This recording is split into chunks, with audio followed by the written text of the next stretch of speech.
আজকে আম্মুকে বলেছিলাম যে একবারে প্লেটেই ভাত তরকারি এনে দিতে। এই যে আম্মু একদম প্লেট ভর্তি করে ভাত আর তরকারি এনে দিয়েছে। এত তো আমি খেতে পারবো না, তো আম্মুকে বললাম যে ভাত কমাবো, একটা বাকি দিতে। আর সেই ফাঁকে আমি ডাটা খাওয়া শুরু করে দিয়েছিলাম, কারণ ডাটা আমার খুবই মজা লাগে।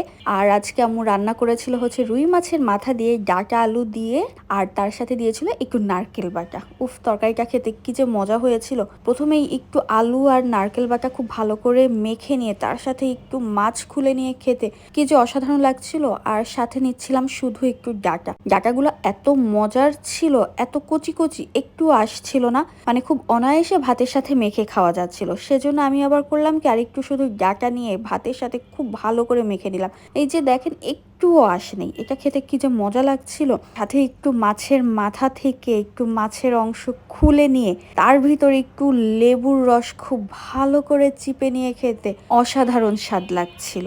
এইরকম হলে না, ভাত অ্যাকচুয়ালি কমিয়ে লাভ নেই, আবার ভাত নিতে হয়। এত মজা হয়েছিল। আলহামদুলিল্লাহ সব কিছুর জন্য।